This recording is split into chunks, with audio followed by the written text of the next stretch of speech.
आपण आपल्या टेलिव्हिजन स्क्रीनवरती पाहणार आहोत, कारण राज्याचे अन्न आणि औषध प्रशासन मंत्री नरहरी झिरवळ यांचा एक ट्रान्स वुमन सोबतचा अश्लील व्हिडिओ समोर आल्यानं संपूर्ण राज्यामध्ये खळबळ उडाली आहे। शासकीय निवासस्थानाचा वापर अशा अनैतिक कृत्यांसाठी केला जात असल्याचा गंभीर आरोप या निमित्तानं पुन्हा सुरू झालाय। मिळालेल्या माहितीनुसार पवन यादव नावाच्या ट्रान्स वुमन सोबत नरहरी झिरवळ यांचे हे आक्षेपार्ह चित्रण समोर आलेलं आहे।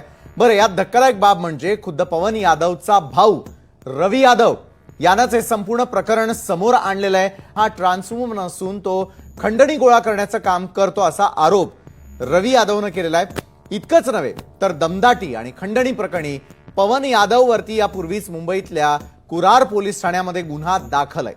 बरं, शासकीय बंगल्यावरती मद्यपान अश्लील चाळे सुरू असल्याच्या आरोपानं आता महाराष्ट्रामध्ये नक्कीच चाललंय तरी काय, आपले राजकीय नेते मंडळी करतायत काय, असा संतप्त सवाल विचारला जाऊ लागलाय। सूत्रांनी दिलेल्या माहितीनुसार पवन यादवच्या संपर्कात केवळ झिरवळच नव्हे इतरही काही बड्या मंत्र्यांची नावं असण्याची शक्यता आहे आणि या हनी ट्रॅप किंवा खंडणीच्या जाळ्यामध्ये आणखी कोणकोणते बडे मासे अडकलेले आहेत याकडे मात्र आता संपूर्ण महाराष्ट्राचं लक्ष लागून आहे। जो व्हिडिओ आपण यावेळेला पाहत आहे त्या व्हिडिओमध्ये एक गोष्ट स्पष्टपणे दिसतेय, नरहरी झिरवळ स्वतः बसलेले आहेत, पवन यादव देखील बसलेला आहे। आक्षेपार्ह स्थितीमध्ये असल्या कारणामुळे ते दाखवणं आता निश्चितच शक्य नाही।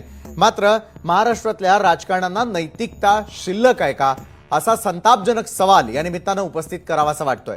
महाराष्ट्रात नक्की काय सुरू आहे, कारण आपणच निवडून दिलेले नेते मंडळी मोठमोठ्या पदांवरती जातात काय, मोठ्या पदांवरती गेल्यानंतर मात्र ते करतात काय, असे एक ना अनेक सवाल या निमित्तानं उपस्थित होताना दिसत आहेत।